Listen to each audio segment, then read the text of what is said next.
The first knock came at 9:43 p.m. on a Tuesday. Not a Friday. Not a holiday weekend. Not the kind of night anyone expects police at the door unless something is on fire. Malik Johnson checked the clock because that's what he did when life suddenly turned into a report. He looked through the peephole and felt his stomach drop before he even opened it. 2 officers, both white, standing under his porch light like they'd been sent by the neighborhood itself. Behind him, the house was normal. Too normal, the dishwasher humming, a low TV in the living room, Jaden upstairs brushing his teeth like he'd been told twice. Nia halfway asleep on the couch, wrapped in a blanket, refusing to admit she was tired. Malik opened the door and stepped out onto the porch, keeping the screen door closed behind him out of habit. It was a quiet, polite habit. The kind that gets taught in homes where you learn early that keep it calm is not advice. It's survival. "Evening," the older officer said. "Evening," Malik replied, tone neutral. The younger one didn't bother with small talk. "We got a noise complaint." Malik's eyes moved past them to the street. It was still. No cars idling, no people outside, no bass vibrating the neighborhood air. Just porch lights and trimmed shrubs and the soft click of someone's sprinkler system kicking on like it was the most important thing in the world. "A noise complaint?" Malik repeated, careful not to sound sarcastic. "Music, yelling, multiple calls," the younger officer said, like he was reading from a script. Malik almost laughed, not because it was funny, because it was so wrong it didn't fit. "There's no music," Malik said, calm. "Kids are getting ready for bed. TV's low." The older officer leaned slightly, trying to see past Malik into the house as if the truth might be hiding behind a lamp. "We just need you to keep it down," the younger officer said. Malik stared at him. "Keep what down?" The younger officer's jaw tightened the way jaws do when someone challenges the premise. "Sir, just keep it down." Then they gave him a warning, an actual warning, with a tone that implied Malik had been caught doing something he clearly wasn't doing. When the officers walked away, Malik stood on the porch for a second, listening. The neighborhood sounded like nothing. Asha came to the door, her face half concerned, half irritated. "What was that?" "They said noise complaint," Malik answered. Asha blinked. "Noise?" "Malik, we're basically whispering." He tried to shrug it off. Maybe wrong house. But Asha didn't have that luxury. She'd learned the hard way that wrong house has a habit of turning into same house again when the wrong people want it to. 3 days later, the HOA letter arrived. It wasn't a friendly note. It wasn't even neutral. It was crisp, formal, printed on heavy paper with the HOA logo at the top, like a stamp of authority. Notice of violation. Excessive noise, disturbing the peace. It listed the exact date and time. Tuesday, 9:40, 10:05 p.m. And it ended with the kind of sentence that makes your skin go cold. Continued violations may result in fines, legal action, and referral to the association's attorney. Malik read it twice, slowly, like maybe the words would rearrange themselves into something that made sense. Asha didn't read it twice. She read it once, then opened her phone. Maple Glen loved doorbell cameras, encouraged them, practically demanded them. They framed it as safety, but Asha had noticed something else. People in the neighborhood collected footage the way some people collect stamps. Like proof itself was a hobby. She pulled up Tuesday night. The video showed Malik taking a trash bag out to the bin. It showed him returning to the porch. It showed 2 officers arriving. It showed Malik stepping out, speaking calmly, then going back inside. No music, no yelling, no anything. Asha forwarded the clip to the HOA manager, a woman named Kendra Moss, who always signed her emails with warm regards while delivering threats in perfect grammar. Asha wrote a simple message. We received a violation for noise at 9:43 p.m. Here is our doorbell footage from that exact time. There was no noise. Please provide evidence supporting this complaint and retract the violation. Kendra replied the next morning with 4 sentences that felt like a clean slap. Multiple residents reported a disturbance. The HOA does not disclose complainant identities. Please ensure future compliance. Warm regards. Future compliance with what? Silence? Asha didn't respond emotionally. She responded professionally. She asked again for evidence. She asked for a copy of the relevant rule. She asked what excessive noise meant in the HOA's own definition. Kendra didn't answer the questions. She repeated the posture. Then came the second notice. Different night, same allegation, loud music, and shouting. This time, Malik was doing overtime that night. Asha had been alone with the kids, reading a library book to Nia and telling Jaden to stop bouncing a basketball in his room. Asha checked the doorbell footage. Same thing. Quiet. Normal. Safe. She sent it again. The HOA ignored it again. By the 3rd complaint, it stopped feeling random and started feeling targeted. And then it got worse, because the police came back. This time after 10 p.m., lights pulling into their driveway like the neighborhood had decided their home was entertainment. The younger officer was not patient. He didn't ask questions like he expected answers. He asked questions like he expected resistance. We got another call, he said. Neighbor says you've got a loud gathering. Malik didn't step forward. He didn't make sudden movements. He stood where the porch light lit his face clearly. A gathering? Malik repeated. Look inside. The window behind him showed exactly what it was. A living room with a half-folded pile of laundry, a backpack on the floor, a cartoon paused on the TV. Not a party, not even a vibe. The officers didn't step inside to confirm. They stayed on the porch, writing something down anyway, like truth was optional once the accusation arrived. The next day, the HOA escalated to fines. $50, then $100, then daily fines may apply. And tucked inside one of the notices was a line that made Malik's mouth go dry. Owner has demonstrated uncooperative and hostile conduct during enforcement interactions. Hostile. Asha read that word and went quiet in a way Malik didn't like. Because when hostile enters paperwork, it stops being about noise and starts being about whether a black family is allowed to disagree without being punished for the tone people imagine. Asha called the HOA office and demanded a hearing. They scheduled it for a weekday afternoon, 2 p.m., like they assumed Malik couldn't come. Like they wanted an empty chair they could label refused to participate. Malik took time off anyway. Unpaid. He walked into the clubhouse meeting room with Asha and a binder thick enough to knock a lie off the table.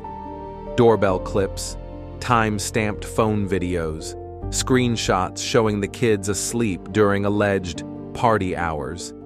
A decibel meter reading low, quiet enough that the app literally labeled the room library. They didn't come to beg. They came to correct the record. 3 board members sat behind a folding table with name placards. Across from them sat the HOA attorney, a clean suit, open laptop, expression already bored, like the outcome was decided and this was just theater. The board chair, Linda Grayson, wore a soft smile that didn't reach her eyes.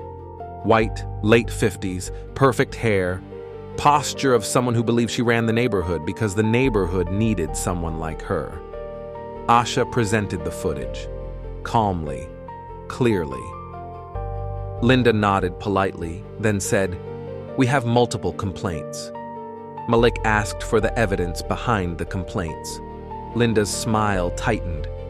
"Complaints are confidential."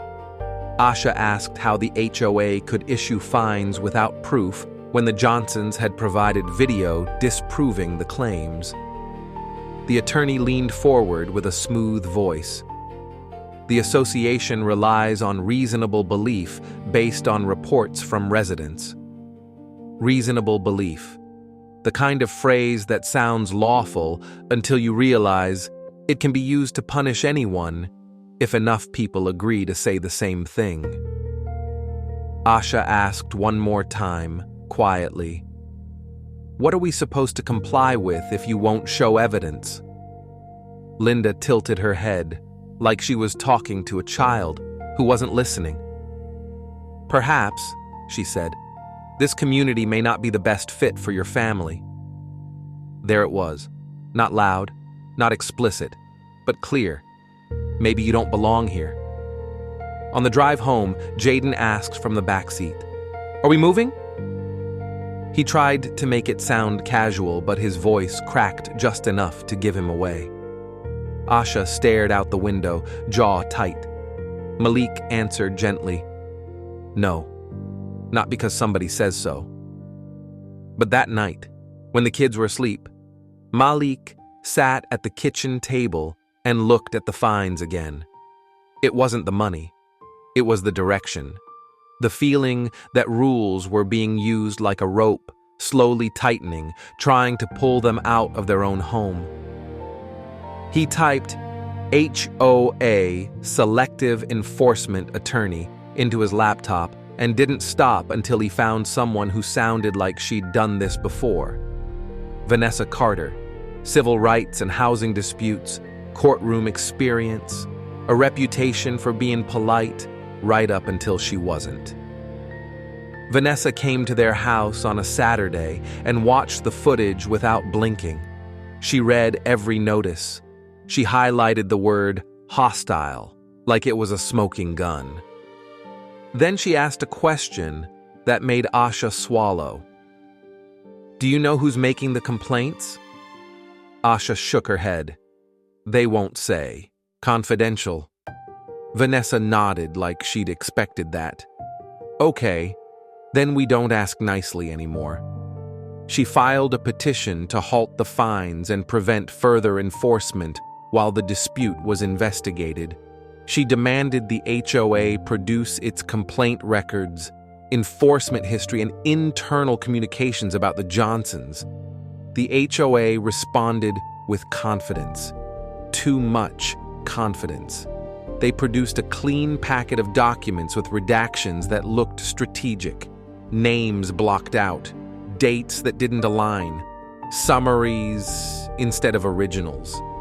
It was the kind of production people send when they think the judge will skim and move on. Vanessa didn't move on. She filed a motion to compel full production with metadata, timestamps, sender and recipient lists, attachments, and the full email log. The judge granted it. That's when Maple Glen's attorney called Vanessa and tried a new tone. Not confident, cautious. They offered a settlement, a small one at first, to resolve the matter amicably. Vanessa declined. They offered a larger one. Vanessa declined again, because Vanessa wasn't chasing a check. She was chasing the source, and she had a gut feeling.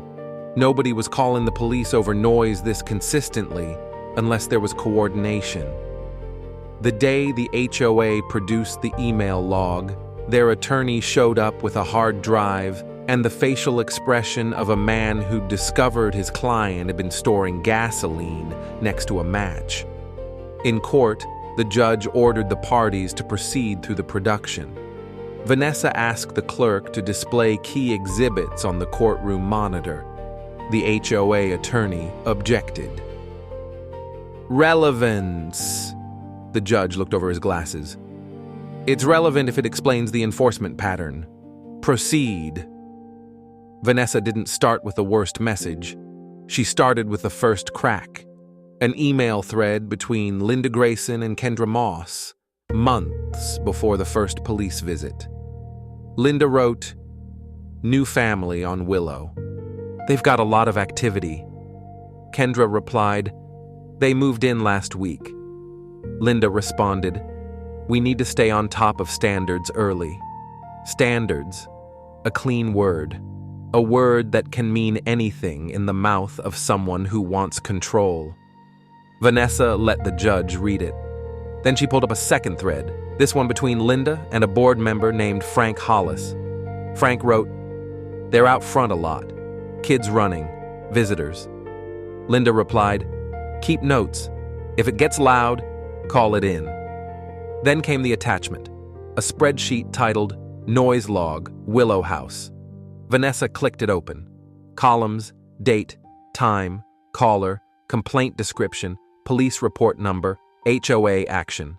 And in a notes column, small text, casual, like a plan scribbled on a napkin. Escalate quickly. Create record. Don't let them push back. Make example. The courtroom got quiet. Not dramatic quiet. Real quiet. The kind where people stop breathing because they realize they're seeing someone they weren't supposed to see. Asha felt Malik's hand tighten around hers. Vanessa then pulled up another email, this one from Kendra to Linda. Kendra wrote, "They sent doorbell footage again. No noise audible." Linda's reply came 5 minutes later. "Still issue the violation. Consistency matters." Consistency, a polished word for ignoring evidence. Vanessa didn't argue. She didn't editorialize. She just put the next email up. This one was from a neighbor to Linda. "I saw their kid bouncing a ball in the driveway at 6:30. It's disruptive." Linda replied, "Call police next time. Paper trail helps. Not talk to them. Not remind them of quiet hours. Call the police. Build a file." Vanessa shifted to the police records. She'd subpoenaed them too. She matched the dates in the HOA spreadsheet with the police report numbers listed in the department logs. Then, she did one thing that made the HOA attorney sit straighter. She displayed the originating phone number for the anonymous complaints. Same number, repeatedly. And when Vanessa asked the court to note whose number it was, she didn't say it like a gotcha. She said it like a fact that could not be undone. It belongs to HOA board chair Linda Grayson. The judge leaned forward. Linda's face went pale in a way makeup couldn't hide. The HOA attorney tried to speak. He tried to frame it as a misunderstanding, as a concerned resident acting independently. Vanessa held up a hand, not to the attorney, to the judge, asking permission to continue. The judge nodded. Vanessa brought up the email that changed everything. It was an internal message from the HOA attorney to the board months earlier. A warning. He wrote that selective enforcement, especially in the face of contradictory evidence, could expose the association to legal liability. He advised careful documentation and consistent treatment of all residents. Linda replied, "We can't have that kind of family setting the tone here. The neighborhood will change." The courtroom didn't gasp. It didn't react like TV. It reacted worse. It went silent. Because everyone understood what that kind of family meant without anyone needing to say it. The judge looked at Linda for a long moment. Then he looked at the HOA attorney and said slowly, "Continue." Vanessa continued. More emails. Board members joking about the Johnsons being loud with laughing emojis. A resident writing, "They're not like us." Another message, "If we keep pressure on, they'll leave." Pressure. That word again. Not enforcement, not community. Pressure. Vanessa shifted again and asked the court to consider another point. The Johnsons had been blamed for late-night music. On nights, they weren't even home. She didn't say it as an accusation. She proved it. Malik's shift records, clock-out times, Asha's clinic logs, school event photos time-stamped during alleged party hours, showing the family at a school fundraiser across town. The HOA's own emails acknowledged it. One board member wrote, "They say they weren't home." Linda replied, "Doesn't matter. Keep it moving." Asha felt heat flood her cheeks, not embarrassment. Rage held in a professional posture because she was sitting in a courtroom and her children's stability depended on her staying composed. The judge sat back. He didn't raise his voice. He didn't perform. His disappointment was colder than anger. "I want to be clear," he said. "This appears to be a coordinated campaign using HOA enforcement and police calls to harass a resident family." He suspended all fines immediately. He ordered the HOA to pay the Johnsons' attorneys' fees for the enforcement action. He ordered sanctions for discovery misconduct because the HOA's initial production had been incomplete, and he set the matter for trial on claims of discrimination and selective enforcement.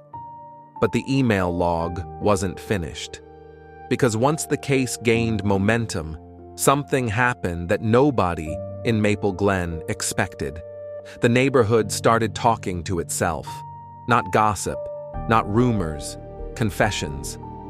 A white couple came forward with a statement. They hosted backyard gatherings with music loud enough to travel 2 houses down. For years. The HOA never issued a single violation. Linda had attended one of their parties and complimented their string lights. A retired resident admitted she'd made a complaint once because Linda encouraged her. "Help us keep standards." A young mom said she'd complained about noise one night, then regretted it when she saw the Johnson kids at the bus stop. Quiet, polite, just children. And then, a former HOA management assistant contacted Vanessa privately. Her name was Erin. She didn't sound dramatic. She sounded tired. Erin said Linda had a habit of drafting complaint emails for neighbors, templates, suggested phrasing, suggested times, suggested descriptions. Why? "So the complaints look consistent," Erin said. "So enforcement looks justified." Erin still had copies, because Erin was the kind of person who, when she saw something wrong, quietly saved the proof, not out of malice, out of instinct. At the trial, the HOA tried to settle again. This time, the number was big.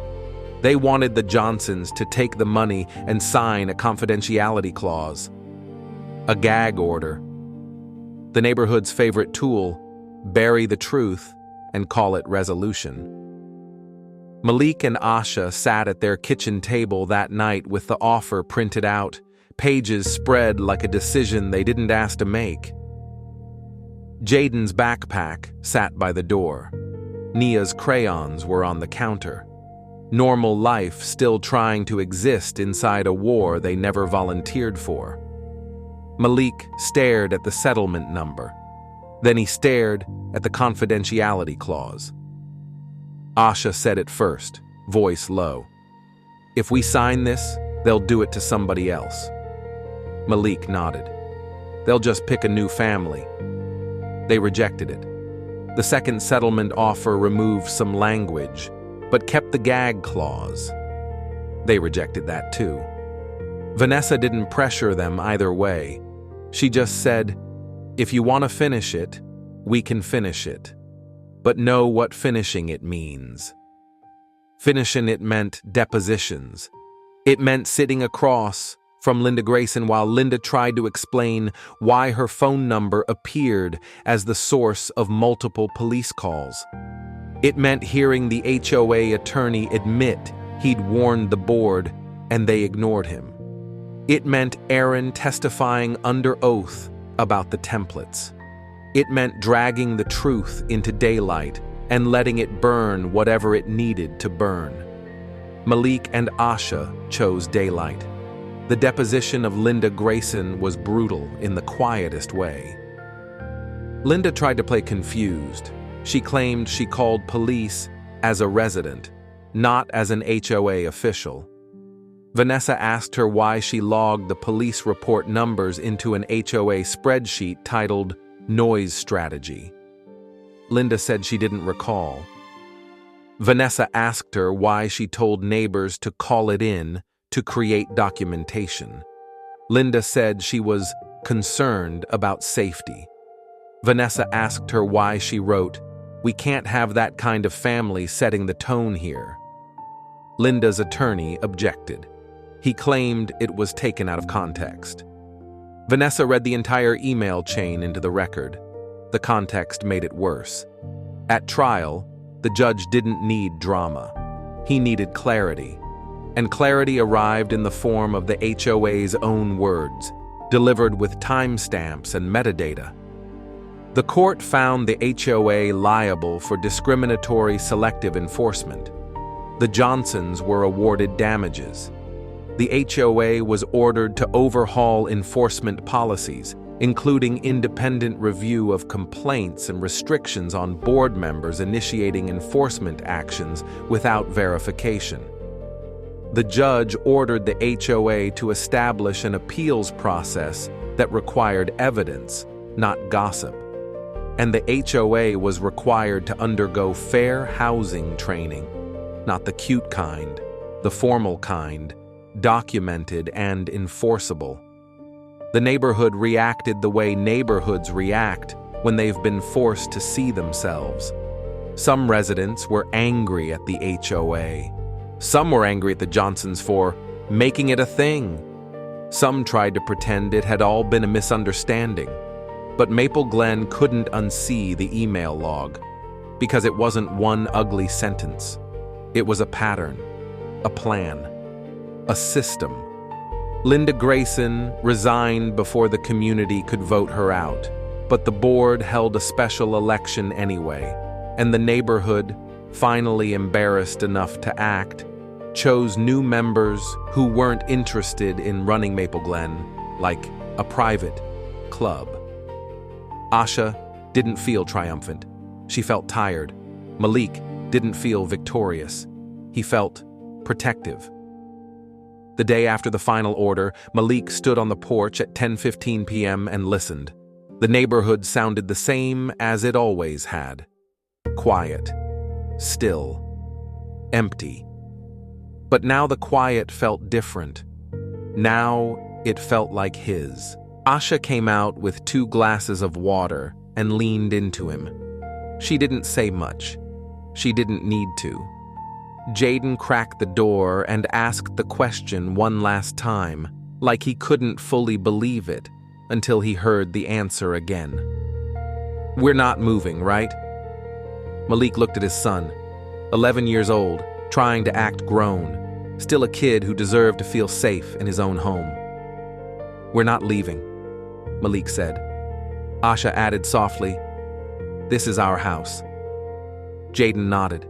He closed the door, and Malik stood there a little longer, letting the night settle. Rules hadn't saved them.